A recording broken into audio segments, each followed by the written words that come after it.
I'm Ella Ramsey, and I've been sewing since I was about 6. This outfit was inspired by a German skirt I purchased in the 90s when I was living in Germany. It was a dirndl skirt, but I was never going to fit into waist again, but it had 80 inches of fabric around it. So I had plenty to make one of my BOG bog coats, beautiful original garments. There was no hemming because I have this beautiful edge. Got the edge on the bottom. Got the buttons at the Textile Center.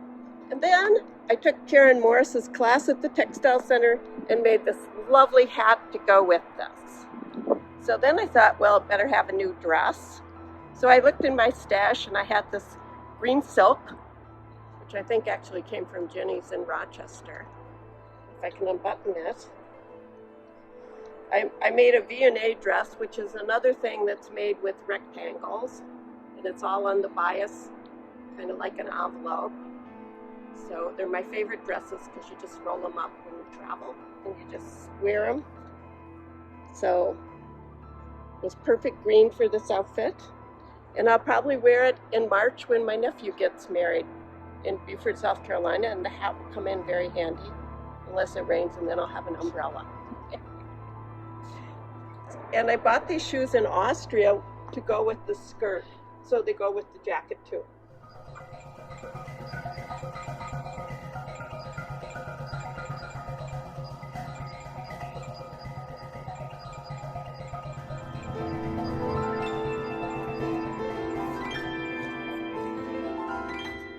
My name is Pam Leip. I'm a textile artist. I make art out of fabric, such as this garment that I'm wearing today.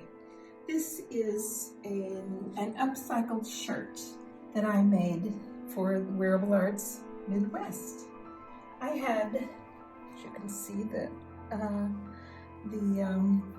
hem is irregular by design. That wasn't an accident.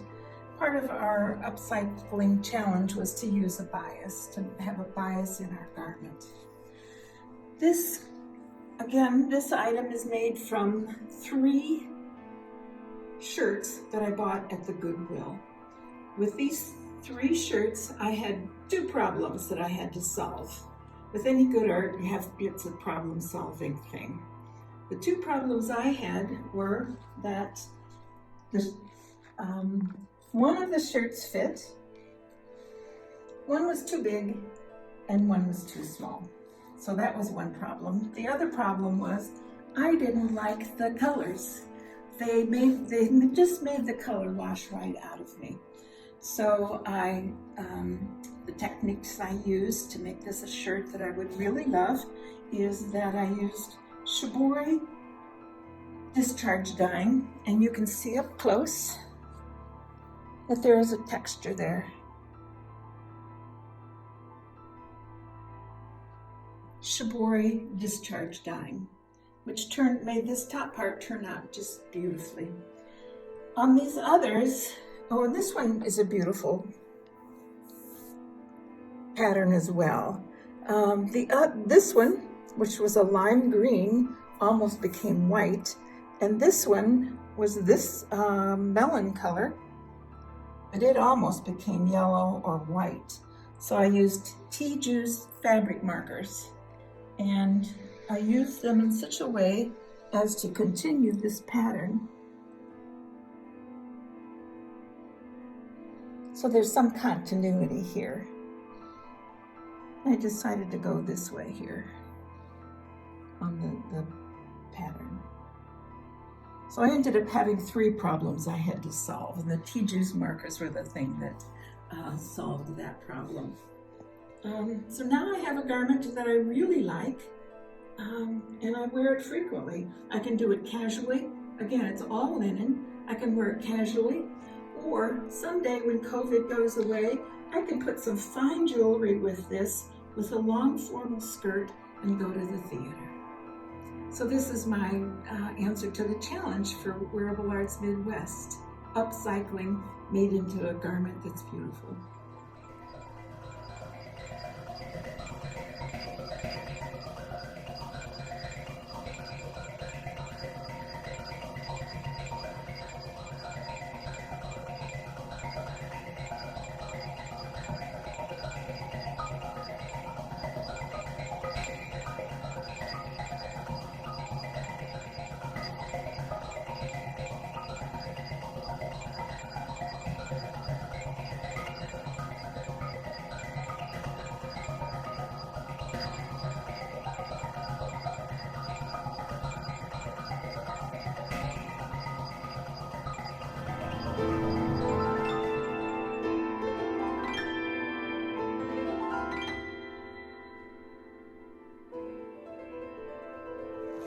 The skirt came from a dress I purchased at ARC, but it was from the loft. It is a modal and spandex, cotton and spandex, and it was way too narrow. Therefore, I've made bias panels out of a pink polyester and a black silk to make the skirt wide enough. I also dropped the waistband for comfort.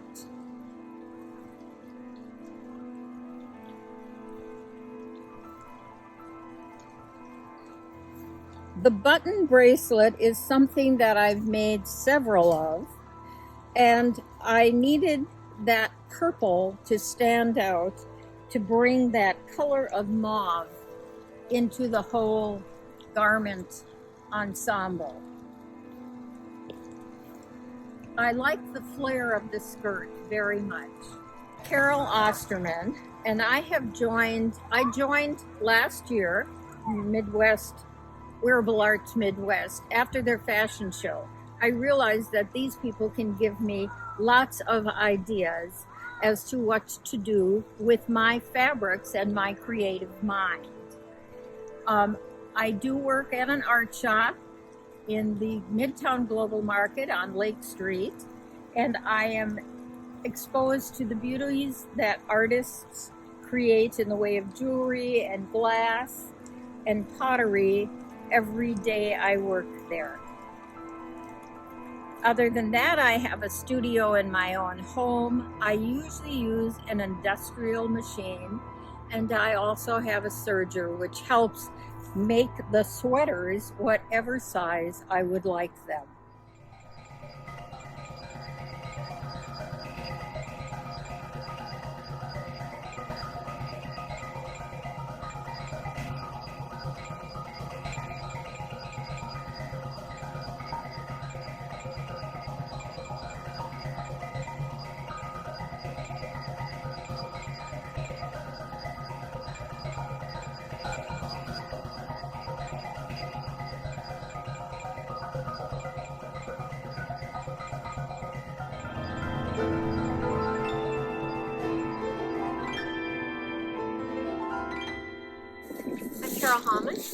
And I like to re-dye coats. I find coats that have a lot of life in them, and I'll either eco-print them, like this coat is eco-printed, leaves, and then it was dipped in a very light indigo bath. It used to be a white coat. It's wool, and it's really one of my favorites.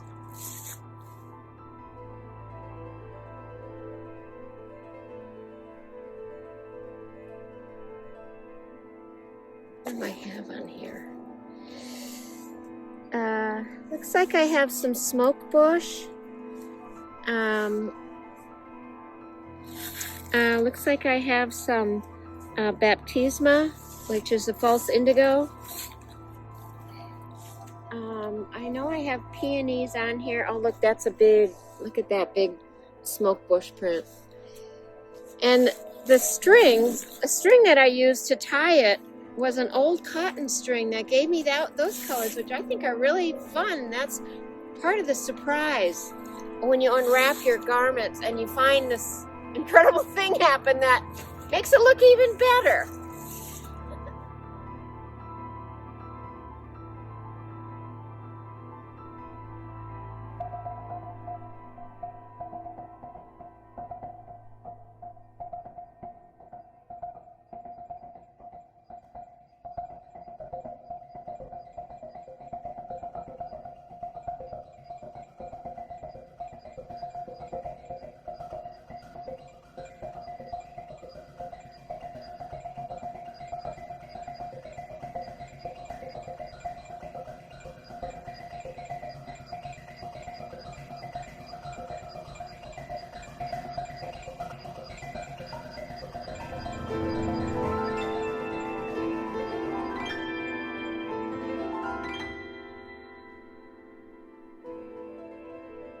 One of the most common items in any secondhand store is men's shirts. There are hundreds of them any place you go, and they're cheap. So I thought, why not make something out of a man's shirt? So this dress is from 4 men's shirts from the Goodwill. I decided to make the dress so that it still looked like a man's shirt. I didn't want to just cut the shirts and use them as heritage. I wanted people to look at it and say, oh, it looks like a man's shirt. So this part of the dress is one shirt, the cuff is another shirt, this sleeve is another shirt, this cuff is another shirt. The 2 collars are different shirts. And then there's lots of little pocket detail, pleats, additions, ties, what have you. I'm Marcia Tice, and I've been sewing my whole life. I don't remember ever not sewing. It's been one of the greatest joys of my life.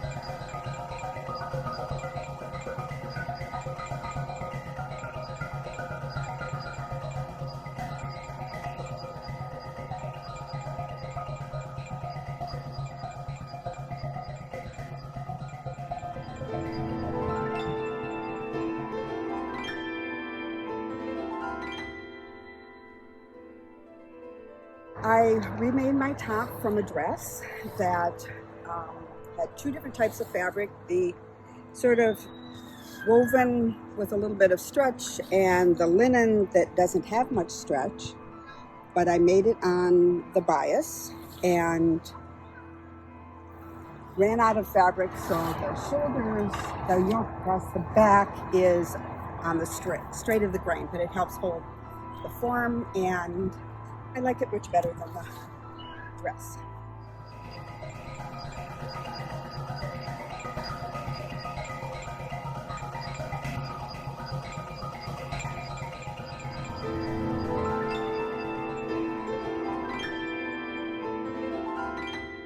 Welcome! I'm Barbara Bridges, and I'm here to talk about my art today.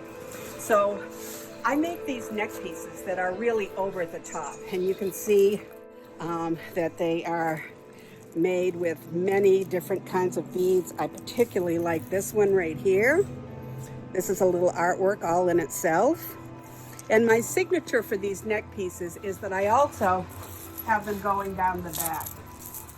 So I once had this sold at a fundraiser auction, and the auctioneer said, two necklaces in one, which I got a big kick out of. So this bracelet also goes with it, and it's a ranklet, and I normally am wearing it on my ankle, but since I have my work boots on today, I didn't put it on my ankle, but it goes with the piece. So I create these neck pieces specifically to go to exhibitions where my social justice work is. This is for a series called La Mujer, which means the lady in Spanish. I live in Mexico in the winter, and I'm constantly amazed that for a culture that is supposed to be so male dominated, the images that I saw over and over and over again were female. So I decided that I would go to little villages, big cities, whatever, and start doing a hit count of who I saw. And then I created sculptures. So when I'm in an exhibition and somebody goes, oh, I love your neck piece, I always go, great, it's about social justice and feminism. Would you like to hear about that? And then we go over, I reel them in and we go over. And they're big works and small works, but I brought a little work for you to see right here because it really exemplifies what this series was about. So the very first image I saw, the one that got the most hit counts, was the Lady of Guadalupe. Not a surprise. The second most common was Frida Kahlo. And I'm sorry to say the third most common was a Disney character. At least she had dark hair, so I felt a little bit better about that. So this kind of gives you a little idea of what this work is about. Thanks for visiting my studio.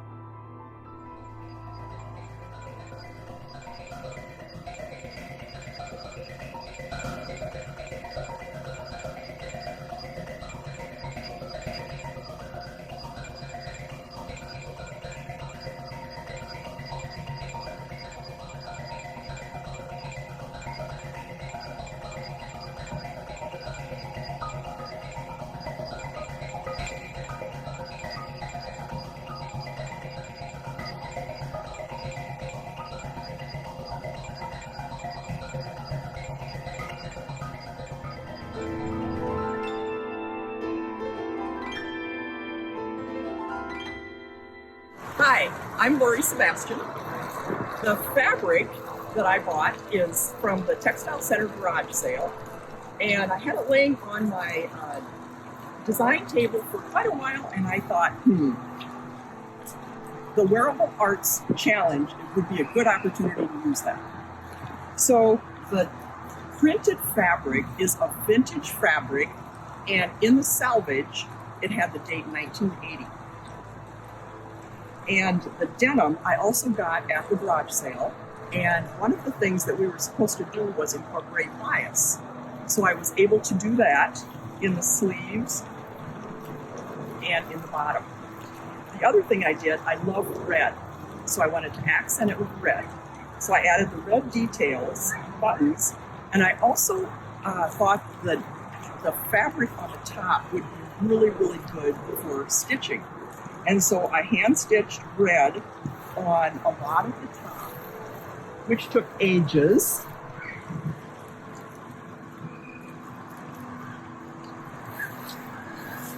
And I thought one of the biggest challenges of doing this project was doing it during COVID. We didn't have the opportunity to get together because to me, the fit of a garment is so important. And as I was putting it together, it wasn't fitting quite right. So what I ended up doing, my husband did about 3 different videos of me turning around in my jacket, and I sent those to a very, very gracious friend in the Wearable Arts group, Susan Day, and she gave me feedback on the video. She would text me back, I'd make more changes, I'd send her another video. So we went through that about 3 times, and then I finally thought, I have to finish it. It's the end. So that was one of the hardest things was not having the opportunity to get together like we normally do. And so since I did this during COVID, I named this Let Hope Rise with the Bible verse, Blessed is he whose hope is in the Lord his God, from Psalms 146. And it was during the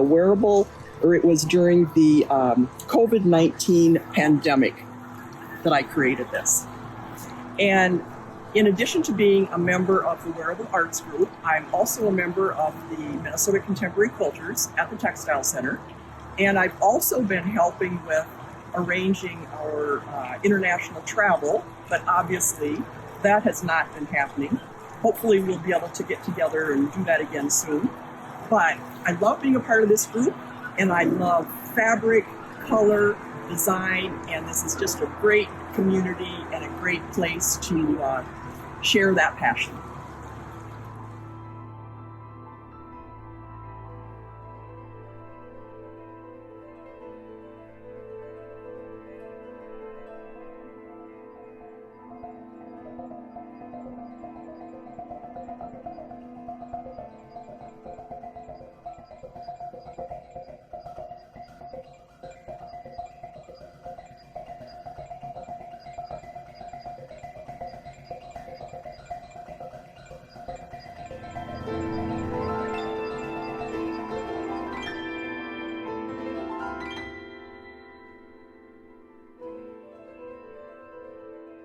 I'm Diane Moncrief, and a couple years ago I made a skirt for my friend for her wedding, which was like this skirt.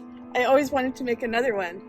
So the wedding one was blue, it was a beach wedding, and anyway, it was just so much fun to make that I wanted to make another one.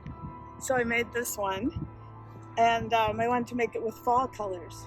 So I went to the thrift store and I got about 2 shirts and 2 skirts in the colors that I wanted. And then I cut them up. It's a tatter skirt. And I made the waistband, and then I just started building the skirt by piecing all these things together. And I had some extra parts. I like to try to see if I can use all the parts of everything, so I made this little thing out of the collar and the buttonhole panel of the man's shirt. So it's a really handy little cell phone holder. And that's about it, I guess. So most of the little strips are cut on the bias, so they don't unravel on the edges. And I like to kind of see what the fabrics can do. So like these, I just stretched them out and they turned into these really cool cords. And yeah, so there's a lot of bias cuts in this.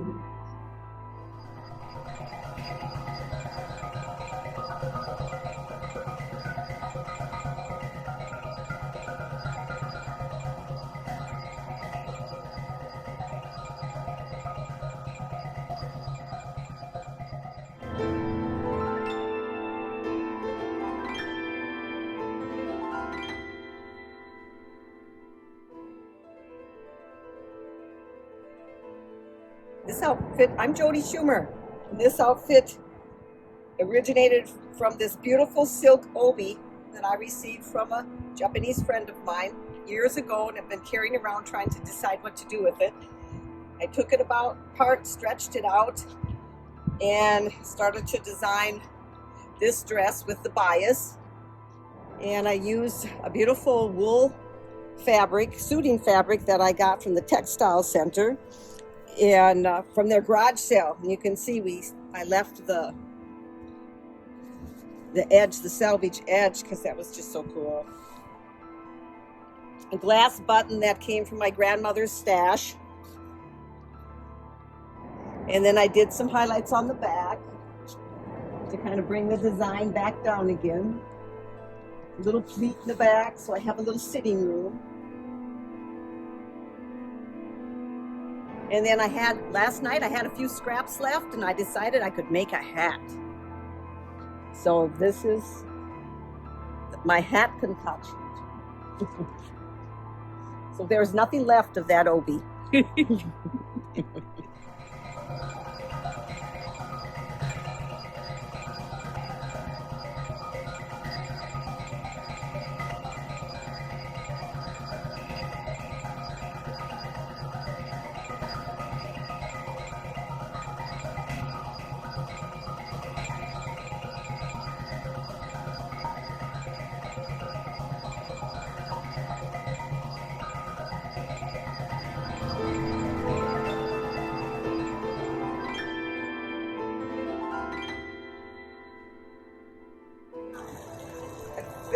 This part of the skirt was, I have a photo of myself on my 15th birthday wearing this pleated skirt with this as a belt around it, my 22-inch waist. And this was a skirt that I had taken apart. It's already backed with sabone, and I aligned it with pocket squares of my husband's.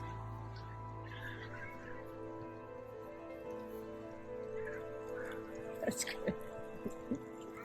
I wore this skirt for 20 plus years because I loved it. It's the only thing other than sweaters that I wore in high school that I did not make. I sewed all my own clothes. My mother insisted to purchase this beautiful wool pleated skirt.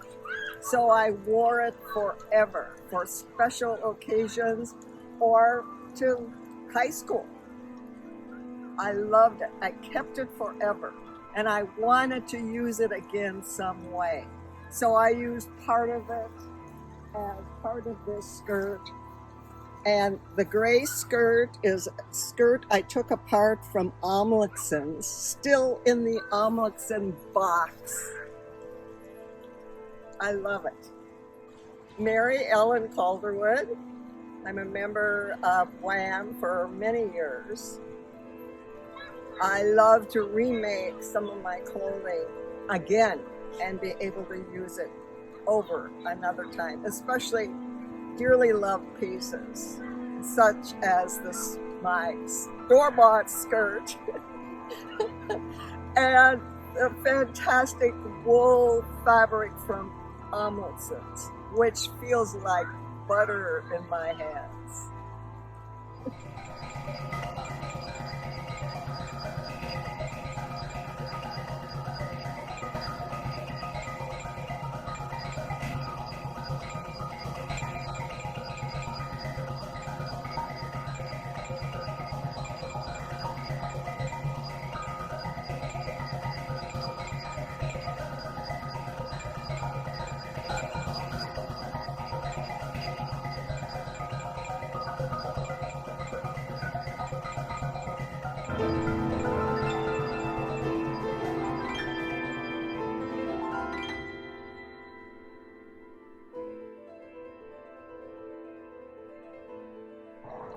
Hi, I'm Brady.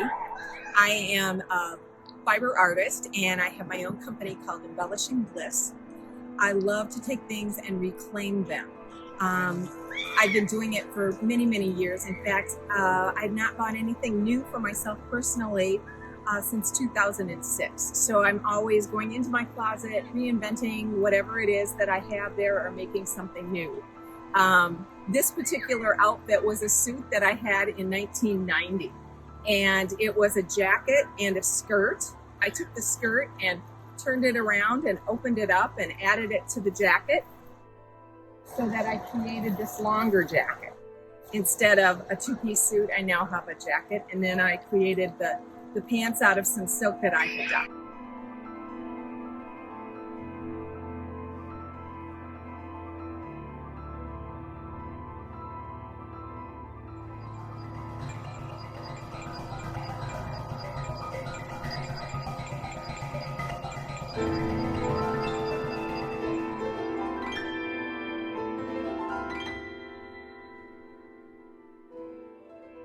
Started as a red wool cape made in Ireland, and I cut it off to make a jacket, dyed it black with the shibori on this, and the sleeves, and this is the vibration of volcano and Pele, and I lived in Hawaii for a while, so I got to know Pele very well. And the goddess of respect, as well as materializing what's realized. So materialize. So it's kind of bringing into matter what's of realization. Or the bias dress that Ella Ramsey has been teaching, and I made it into a skirt.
This coat is a piece of hand-dyed wool, which was given to me by various people. It went from one person to the next person to me, and I dyed it with my dear friend Candy Kane at the Textile Center in the dye lab Oh, when do you think we did that, Candy? And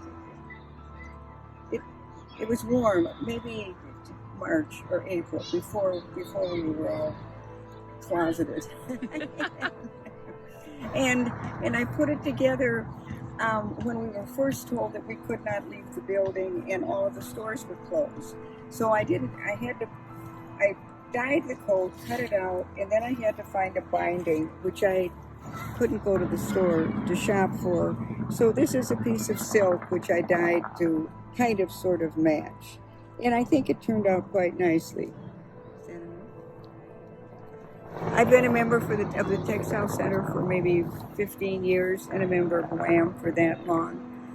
In fact, it was Candy who gave a class on how to make this pattern, which is just, he laid down on the floor and she kind of flew around us and then we added inches. And my name is Roxanne Hardy and I'm 84 years old and I have been sewing practically all of my life also.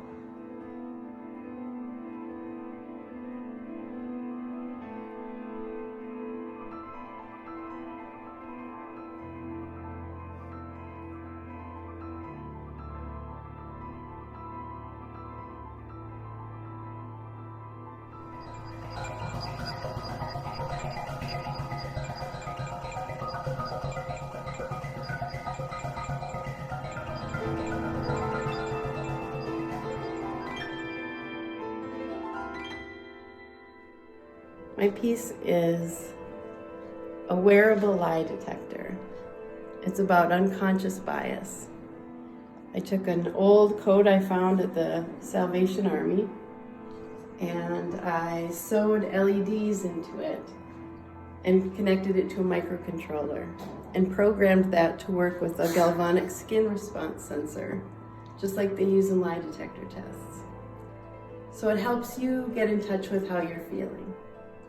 If you have a bias towards something, positive or negative, this will change colors with the imperceptible changes in sweat that happen when you have different emotions. And so it just helps you stay in touch with what those biases are.